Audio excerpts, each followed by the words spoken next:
പ്രിയപ്പെട്ടവരെ, സുഹൃത്തുക്കളെ, ഇന്ന് ജൂൺ 5 ലോക പരിസ്ഥിതി ദിനം.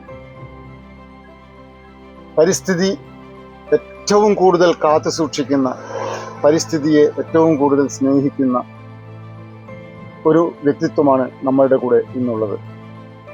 മാതമംഗലം എന്ന കൊച്ചു ഗ്രാമത്തിൻ്റെ മണിമുത്തായ പരിസ്ഥിതി പ്രവർത്തകൻ ശ്രീ രമേശൻ അവർകളാണ് നമ്മളോടുകൂടി ഇന്നുള്ളത്. അദ്ദേഹത്തെ ഹരിത രമേശൻ എന്നും, അതുപോലെ തന്നെ ഒരുപാട് ചാരിറ്റി പ്രവർത്തനങ്ങളിലും സാമൂഹ്യ സാംസ്കാരിക രംഗത്തും ഒരുപാട് പ്രവർത്തനങ്ങൾ ചെയ്യുന്ന ശ്രീ രമേശൻ അവർക്ക് ഞങ്ങളുടെ ഈ പരിസ്ഥിതി ദിന പ്രോഗ്രാമിലേക്ക് സ്വാഗതം. താങ്കൾ ഈ പ്രകൃതിയുടെ ഭംഗിയിലേക്കും പ്രകൃതി സ്നേഹിതനായി ഈ കാർഷിക രംഗത്തേക്ക് വരുവാനുള്ള സാഹചര്യം ഒന്ന് പറയാമോ?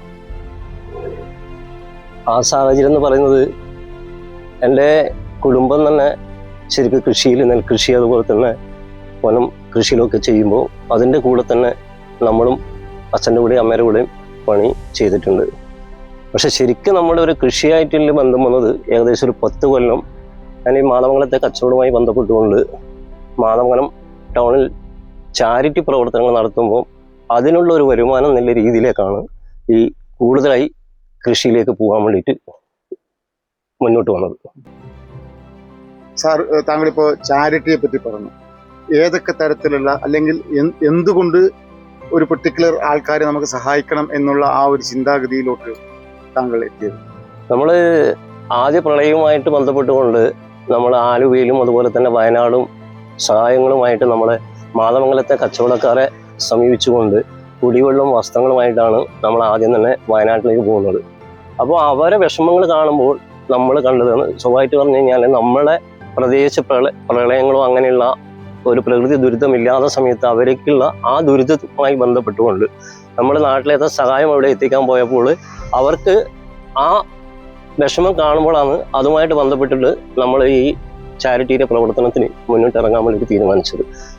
സ്വഭാവമായിട്ട് വയനാടിലും അതുപോലെ തന്നെ ആലുവയിലും പോയ സമയത്ത് അതുപോലെ നമ്മുടെ നാട്ടിൽ കഷ്ടപ്പെടുന്നവർക്ക് ഒരു സഹായം എന്നുള്ള രീതിയിലാണ് നമ്മൾ മാതമംഗലത്തെ കൂട്ടായ്മ എന്നുള്ള രീതിയിൽ ഒന്ന് രൂപീകരിച്ചിട്ട് മുന്നോട്ട് പോകുന്നത്. ആ സംഘടന ഒരു സംഘടനയാണോ, അല്ല താങ്കളുടെ ഒറ്റക്കായിട്ട് ചെയ്യുന്നതാണോ? അല്ല, മാതമംഗലത്തിൻ്റെ അടുത്ത പ്രദേശത്തുള്ള ആൾക്കാരെ കൂട്ടിച്ചേർത്തുകൊണ്ട്, അത് രജിസ്ട്രേഷനോ അല്ലെങ്കിൽ ബാക്കിയുള്ള ബാങ്ക് അക്കൗണ്ട് കാര്യങ്ങളൊന്നും ഇല്ലാതെ ഒരു കൂട്ടായ്മയാണ്. നമുക്ക് ആർക്കും അസുഖം എന്നുള്ളത് അറിഞ്ഞു കഴിഞ്ഞാൽ അവരെ എങ്ങനെ സഹായിക്കാം, അത് കൂട്ടായ്മയിലെ മെമ്പർമാർ നൽകുന്ന തുകയും അതുപോലെ തന്നെ ബാക്കിയുള്ളവർ നൽകുന്ന ആ തുക ആ സമയം തന്നെ കൊടുത്തിട്ട് ചെയ്യുന്ന ഒരു കൂട്ടായ്മയാണ് മാതമംഗലം കൂട്ടായ്മ. എന്തെങ്കിലും പേര് സംഘടനക്കുണ്ടോ? മാതമംഗലം കൂട്ടായ്മ. അപ്പോൾ അതിൻ്റെ രീതിയിലാണ് നമ്മൾ കൃഷി. അപ്പോൾ അതിനൊരു വരുമാനം എന്നുള്ള രീതിയിലാണ് മാതമംഗലത്തെ നമ്മളെ ചെറുപ്പക്കാർ, സ്വഭാവമായിട്ട് ചെറുപ്പക്കാർ കൃഷിയിലേക്ക് വരുന്നത് വളരെ അപൂർവമാണ്. അതിനൊരു മാറ്റം വരുത്തുന്ന രീതിയിലേക്കാണ് ഈ കൂട്ടായ്മയുടെ പ്രവർത്തനം. നമ്മൾ ആ സമയത്ത് ഒരു ക്യാൻസർ രോഗിക്ക് ഒരു ഫണ്ട് കണ്ടെത്താൻ വേണ്ടിയിട്ട് വരുമ്പോൾ നമുക്ക് ചെറിയ തുക, നമ്മളെ മെമ്പർമാർ എടുക്കുമ്പോഴേക്ക് ഒരു 5000 രൂപയോളം നമുക്ക് കിട്ടിയുള്ളൂ. അപ്പോൾ അവർക്ക് ഏകദേശം ഒരു 10-50,000 രൂപയോളം വേണം. അപ്പോൾ നമ്മളൊരു മനസ്സ് തോന്നിയതാണ് ഈ കൃഷിയിലേക്ക് ഒന്ന് പോയി കഴിഞ്ഞാലെന്ന് പറഞ്ഞിട്ട് അതിൻ്റെ ഒരു ചീരയുടെ വിത്ത് ഒരു കൃഷിക്കാർ നമുക്ക് തന്നിട്ട് ആദ്യം തന്നെ നമ്മൾ ചെയ്തത് ഒരു ചീര കൃഷിയായിരുന്നു. അതിന് നല്ല വിളവ് നമുക്ക് കിട്ടി. അത് നമ്മൾ പേരൂലാണ് ആ കൃഷി ചെയ്തത്. നല്ല വിളവ് കിട്ടുകയും 3 കുടുംബങ്ങൾക്ക് അതിൻ്റെ സഹായം കൊടുക്കാൻ വേണ്ടിയിട്ട് നമുക്ക് സാധിച്ചിട്ടുണ്ട്. അതുപോലെ തന്നെ ഇതിൻ്റെ പ്രവർത്തനങ്ങൾ നമ്മളിപ്പോൾ പറഞ്ഞു, ഈ കൃഷി ചെയ്യുന്നത് നമ്മൾ കൂട്ടായ്മയിലെ മെമ്പർമാർ അവരെന്നെ വന്നിട്ടാണ് തൂമ്പയും ഇതിൻ്റെ ബാക്കിയുള്ള പണികളൊക്കെ എടുക്കുന്നത്. അപ്പോൾ നമുക്ക് ഇതിൻ്റെ ലേബർ ചാർജ് ഭയങ്കരമായിട്ട് കുറഞ്ഞു കിട്ടും. അപ്പോൾ കിട്ടുന്നതൊക്കെ ഇതിൻ്റെ വരുമാനങ്ങൾ നമുക്ക് നല്ല രീതിയിൽ ചെയ്യാൻ വേണ്ടിയിട്ട് പറ്റുന്നുണ്ട്. ഈ രമേശ, ഈ വാഴ മാത്രമേ ഉള്ളോ അതോ എന്തെല്ലാം കൃഷികൾ താങ്കൾ ഇപ്പം ചെയ്യുന്നുണ്ട്? ഞങ്ങൾ ഈ 7 വർഷമായിട്ട് നല്ല രീതിയിൽ കൂട്ടായ്മയുടെ കൃഷികൾ ചെയ്യുന്നുണ്ട്. കഴിഞ്ഞ വർഷം വളരെ പുതുമയായിട്ട് നമ്മൾ പൂക്കൃഷി, അതുപോലെ തന്നെ വെണ്ട, വഴുതനങ്ങ, ഇതൊക്കെ കൃഷി ചെയ്യാൻ വേണ്ടിയിട്ട് പറ്റിയിട്ടുണ്ട്. അതിൽ നിന്നൊക്കെ നല്ല വരുമാനം കിട്ടിയിട്ടുണ്ട്. ഈ പ്രാവശ്യം നമ്മൾ വാഴ, അതുപോലെ തന്നെ കോവ കൃഷി നിലവിൽ ഉണ്ട്. അതുപോലെ തന്നെ മഴക്കാലമായിട്ട് ഒരു സ്ഥലം നമ്മൾ വൃത്തിയാക്കി വെച്ചിട്ടുണ്ട്. ഈ മഴക്കാലവുമായിട്ട് ബന്ധപ്പെട്ടുകൊണ്ടുള്ള കൃഷി ചെയ്യാൻ വേണ്ടിയിട്ട്. അതിൽ പൂ, അതുപോലെ തന്നെ വെണ്ട, വഴുതിന, പച്ചമുളക്, പറ്റിയെങ്കിൽ അവിടെ സ്ഥലം കൂടുതലില്ലതുകൊണ്ട് കുറച്ച് വാഴയും കൂടി ചെയ്യണം എന്നുള്ള രീതിയിലാണ് ഉള്ളത്. അപ്പോൾ രമേശൻ, ഈ പൂക്കൃഷിയെ പറ്റി പറഞ്ഞല്ലോ, അത് നിങ്ങൾ ഓണത്തിന് കണ്ടുകൊണ്ട് പൂ ഉണ്ടാക്കുന്നതാണോ, അല്ല അമ്പലങ്ങളെ കണ്ടുകൊണ്ട് ഉണ്ടാക്കുന്നതാണോ, അല്ല ഏതെല്ലാം പൂക്കളാണ് നമ്മൾ കൃഷി ചെയ്യുന്നത്? ഞങ്ങള് 3 വർഷമായിട്ട് ജില്ലാ പഞ്ചായത്തിന്റെ കീഴിൽ ഓണത്തിനൊരു കൊട്ട പൂ എന്നുള്ള രീതിയിൽ ജില്ലാ പഞ്ചായത്ത് തന്ന പൂവുകളാണ്, അതിൻ്റെ ചെടികളാണ് നമ്മൾ കൃഷി ചെയ്തിട്ടുള്ളത്. അത് പൂവിൻ്റെ തൈകൾ ജില്ലാ പഞ്ചായത്തിൻ്റെ രീതിയിൽ നമ്മുടെ പഞ്ചായത്ത് നിന്നായി കഴിഞ്ഞാൽ അവർ ആ വാർഡ് മെമ്പറെ കെയർ ഓഫിലും കൃഷി ഓഫീസറുടെ രീതിയിലും നമുക്ക് തരികയും അതിൻ്റെ പണിയെടുത്തിട്ട് നമുക്ക് ഓണത്തിന്, പക്ഷെ കഴിഞ്ഞ പ്രാവശ്യം നമുക്കുള്ള ഇത് ലേശം വൈകിട്ടാണ് അതിൻ്റെ ചെടികൾ കിട്ടിയത്. ആ ചെടികൾ കിട്ടിയത് കൊണ്ട് നമുക്ക് ഏറ്റവും വലിയ ഗുണം കിട്ടിയത് പറഞ്ഞു കഴിഞ്ഞാൽ ഓണത്തിന് നല്ലൊരു പൂ കൊടുക്കാനും പറ്റും. അതിനുശേഷം വിജയദശമിയും ശ്രീകൃഷ്ണ ജയന്തിക്കും, അപ്പോൾ ആ സമയത്ത് നല്ല പൂ കൊടുക്കാൻ വേണ്ടിയിട്ട് 3 ടേമിലായിട്ട് നമുക്ക് ആ പൂ പൊലിക്കാൻ വേണ്ടിയിട്ട് പറ്റിയിട്ടുണ്ട്. നമ്മൾ ചെണ്ടുമല്ലിക മാത്രമേ ചെയ്തിട്ടുള്ളൂ ഇതുവരെയായിട്ട്. ചെണ്ടുമല്ലിക തന്നെ പലതരത്തിലുള്ള കളറുകളുണ്ട്. അപ്പൊ അതിൽ നമ്മൾ പ്രാഗൽഭ്യം തെളിയിച്ച കഴിഞ്ഞ പ്രാവശ്യം നടത്തി ജയിച്ച അതേതാ, മഞ്ഞ കളറാണോ അതോ വേറെ ഏതെങ്കിലും? മഞ്ഞയും രണ്ടും വരും. ആ 2 കളറുകൾ സ്വാഭാവികമായിട്ടും നമ്മുടെ നാട്ടിൽ വിരിയുന്ന ആ 2 കളറും മഞ്ഞയും ചുവപ്പ് കണക്കിൽ ആ 2 കളറാണ് നമുക്ക് ഇവിടെ കൃഷിക്ക് കിട്ടുന്നത്. പക്ഷെ അതിൽ കൃഷിയിൽ ചെയ്ത് കഴിഞ്ഞാൽ നമുക്കില്ല പറഞ്ഞാൽ അതിനുള്ള വളങ്ങളും വാക്കിലും മറ്റ് കൃഷികളൊക്കെ കൂടുതൽ വളങ്ങൾ വേണം. ഇതിനുള്ള പരിചരണം കൃത്യമായി കൊടുത്തു കഴിഞ്ഞാൽ നമ്മൾ ചാണകവും പിണ്ണാക്കും കൂടി മിക്സ് ചെയ്തിട്ട് കൊടുത്തു കഴിഞ്ഞാൽ, ആദ്യം ഒരു വളമിട്ട് കഴിഞ്ഞാൽ പിന്നെ കുറച്ച് മണ്ണും കൊടുത്തു കഴിഞ്ഞാൽ പൂക്കൃഷി ഇഷ്ടം പോലെ ഉണ്ടാവുന്നുണ്ട്. അതിന് പരിചരണം എന്താണെന്ന് വെച്ച് കഴിഞ്ഞാൽ കളകൾ വരുന്നുണ്ടെങ്കിൽ അത് പറിച്ചു കളയും. ഇതൊക്കെ ചെയ്തു കഴിഞ്ഞാൽ പൂക്കൃഷി നല്ല ലാഭമുള്ള കൃഷിയാണ്. അത് മാത്രമല്ല, ഈ ഓണത്തിന്റെ സമയത്ത് നല്ലൊരു വരുമാനം വെച്ച് കഴിഞ്ഞാൽ മാർക്കറ്റിൽ നല്ല വില കിട്ടുന്ന സമയമാണ്. അതുകൊണ്ട് ഒരു നല്ലൊരു വരുമാനം അതിൽ നിന്ന് കിട്ടുന്നുണ്ട്. അതുപോലെ തന്നെ ഈ കൃഷിയിൽ പ്രത്യേകിച്ച് എന്തെങ്കിലും ട്രെയിനിങ്ങോ അല്ലെങ്കിൽ ശാസ്ത്രീയമായി എന്തെങ്കിലും പഠിപ്പോ എന്തെങ്കിലും ചെയ്തിട്ടുണ്ടോ? ഇല്ല, അത് നമ്മളെ കുടുംബപരമായിട്ട് നമ്മൾ ചെറുപ്പത്തിൽ കിട്ടിയ അറിവുകളാണ്, പാരമ്പര്യമായിട്ട് കിട്ടിയ കാര്യങ്ങളാണ് ഇങ്ങനെ ചെയ്യാനുള്ള. ഓരോ കൃഷി ചെയ്യുമ്പം സംശയമുള്ള കാര്യങ്ങൾ കൃഷി ഓഫീസർ അങ്ങനെയുള്ള ബാക്കിയുള്ളവരോട് ചോദിക്കും. നമ്മളിപ്പം പറഞ്ഞു കഴിഞ്ഞാൽ ഒരു വാഴക്ക് നമ്മൾ നടുന്ന സമയത്ത് അവർ പറയും ഇത്രയും മീറ്ററിൽ ഇങ്ങനെ ചെയ്യണം എന്ന് പറഞ്ഞു കഴിഞ്ഞാൽ അതല്ല, നമ്മളെ തോന്നിയതുപോലെ ചെയ്തു കഴിഞ്ഞാലും അതിന് കൃത്യം വളവും വെള്ളവും പരിചരണം കിട്ടിക്കഴിഞ്ഞാൽ വാഴയിൽ നിന്നും നല്ല വരുമാനം കിട്ടുന്നുണ്ടാകും. ചില സമയത്ത് വാഴ കൃഷിയിൽ നല്ല പ്രകൃതിക്ഷോഭമോ അല്ലെങ്കിൽ ഈ വിലയിടിവ് ചില സമയത്ത് നമ്മളെ വാഴക്കലും ഇത് എന്നാന്ന് പറയുന്നത് കായ്ക്കലും വളരെ വില കുറഞ്ഞു കിട്ടും. അങ്ങനെയല്ലാണ്ട് ഈ വാഴ കൃഷിയിൽ നിന്നും ഒരു നഷ്ടം സ്വാഭാവികമായിട്ട് വരുന്നില്ല. ഈ വാഴയല്ലാണ്ട് ഈ കവുങ്ങെല്ലാം കാണുന്നുണ്ടല്ലോ ഇവിടെ. കവുങ്ങും വേറെ എന്തൊക്കെ കൃഷിയുണ്ട്, പച്ചക്കറി അല്ലാണ്ട്? ഈ കിഴങ്ങ് കൃഷി എന്ന് പറഞ്ഞാൽ ഈ വാഴയുടെ ഇടക്ക് വെച്ചിട്ട് ഇവിടെ മുമ്പേ വാഴ ഉണ്ടായതാണ്. ഇത് 3 വർഷമായ കിഴങ്ങാണ്.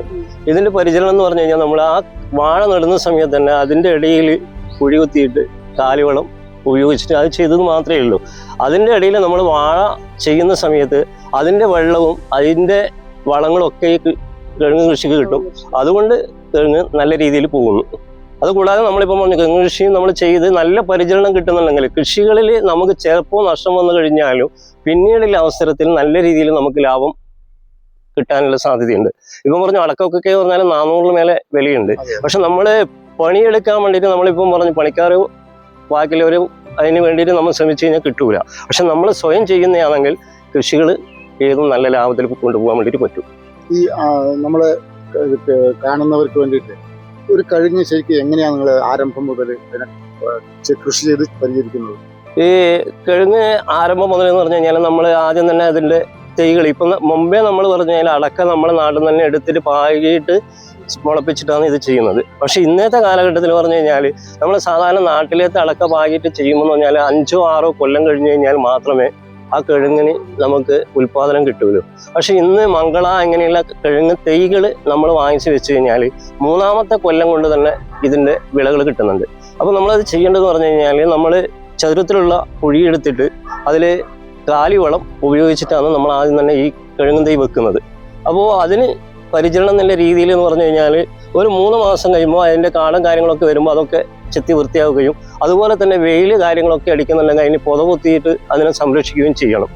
1 വർഷത്തിന് ശേഷം നമ്മൾ അതിന് കാലിവളവും വീണ്ടും അതിന് തുറന്ന് കാലിവളം അതുപോലെ തന്നെ പുണ്ണാക്ക് അതുപോലെ തന്നെ എല്ലുപൊടിയൊക്കെ ഇട്ട് കഴിഞ്ഞാൽ ഇത് ഈ പരിചരണം അതുപോലെ തന്നെ വെയിൽ തെക്കൻ വെയിൽ അടിക്കുന്നുണ്ടെങ്കിൽ പറഞ്ഞാൽ കിഴങ്ങിൻ്റെ ഈ തണ്ടിന് മോശം വരും. അപ്പോൾ സ്വാഭാവികമായിട്ട് അതിൻ്റെ വെയിറ്റ് വാഷ് അടിച്ചു കഴിഞ്ഞാൽ ആ വെയിലിനെ സംരക്ഷിക്കാനും കിഴങ്ങിൻ്റെ വളർച്ചയ്ക്ക് നല്ല ഇത് വരും. അത് നമ്മൾ കൃത്യമായിട്ട് അതിൻ്റെ വെള്ളവും വളവും പരിചരണം ചെയ്തു കഴിഞ്ഞാൽ ഇതുപോലെ തന്നെ മംഗള കാസർഗോഡ് തൈകൾ 3 വർഷത്തിന് ശേഷം തന്നെ കുറച്ച് അതിൽ നിന്ന് ഉൽപാദനം കിട്ടുന്നുണ്ട്. എവിടെയും കാണുന്നുണ്ട് ഇവിടെ ഇടവേളയായിട്ട്. ഇത് ആ കിഴങ്ങിൻ്റെ ഇടയിൽ വാഴേന്റെ ഇടയിൽ വെച്ചിട്ട്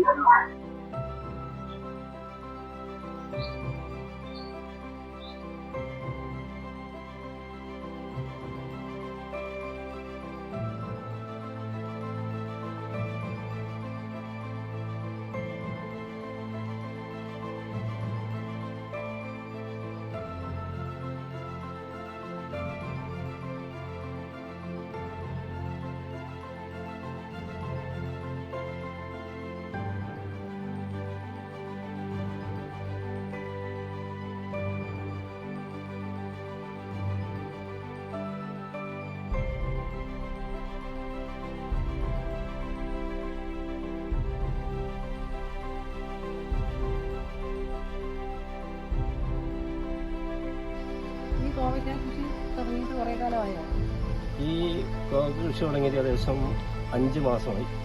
ഈ 5 മാസത്തിൽ പറഞ്ഞു കഴിഞ്ഞാൽ നമുക്ക് 2ാമത്തെ മാസം തന്നെ ഇതിന് വിളവെടുക്കാൻ വേണ്ടിയിട്ട് പറ്റിയിട്ടുണ്ട്.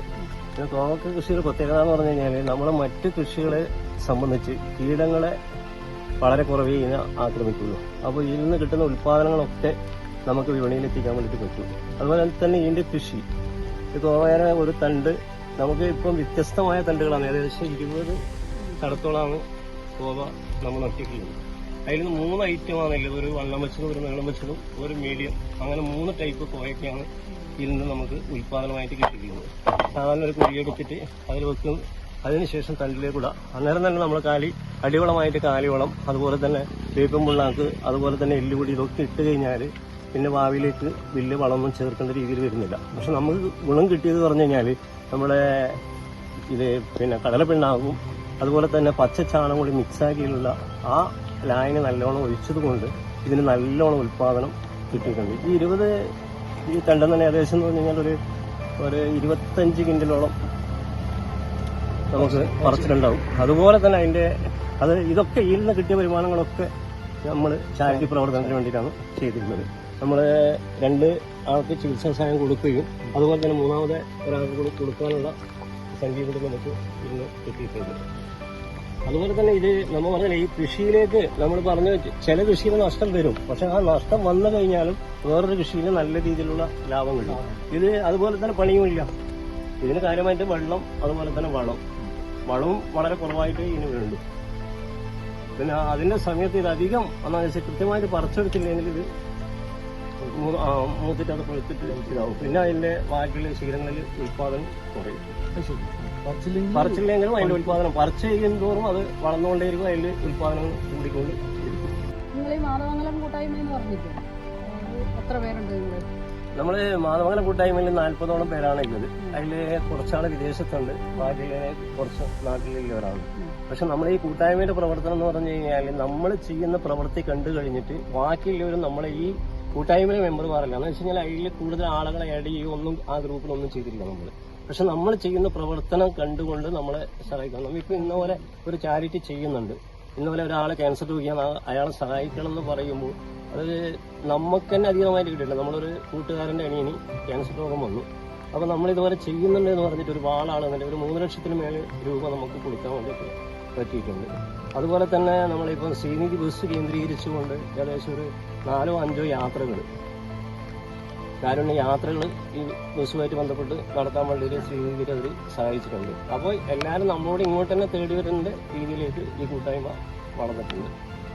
നിങ്ങൾ ഈ ചെയ്യുന്ന ചാരിറ്റി ഒത്തിരി നിങ്ങളെ ആരെങ്കിലും അവാർഡ് തരുമോ, അല്ലെങ്കിൽ അങ്ങനെ നിങ്ങളെ പൊതുവെ നിങ്ങളെ റെക്കഗ്നൈസ് ചെയ്യുമോ, അങ്ങനെ എന്തെങ്കിലും ആയിട്ടുണ്ടോ? അല്ല നിങ്ങൾ കൊടുത്ത സ്ഥലങ്ങളിൽ അവർ നിങ്ങളെ സ്വീകരിക്കുക, അങ്ങനെ നല്ല കാര്യങ്ങളൊക്കെ ഉണ്ടായിട്ടുണ്ടോ? നല്ല അനുഭവങ്ങൾ? അതുമായിട്ട് ഭയങ്കര സന്തോഷമുണ്ട്. എന്ന് വെച്ച് കഴിഞ്ഞാൽ ഈ വയനാട് കേന്ദ്രീകരിച്ചിട്ട് ആണ് നമ്മൾ ആദ്യം ഇത് ചെയ്തത്. അപ്പോൾ അതുമായിട്ട് ചെയ്തത് കൊണ്ട് ആദ്യം ഫസ്റ്റിൽ അരിയും അതുപോലെ തന്നെ വസ്ത്രങ്ങളും വെള്ളവും എത്തിക്കുന്നത് നമ്മളാണ്. അടുത്തൊരു ചാരിറ്റബിൾ ട്രസ്റ്റിന്റെ നേതൃത്വത്തിൽ അടുത്ത MLA ആയിട്ടുണ്ടായിരുന്ന സിദ്ദിഖായിരുന്നു. സിദ്ദിഖിന്റെ നേതൃത്വത്തിൽ നമുക്കൊരു അവാർഡ് കിട്ടിയിരുന്നു.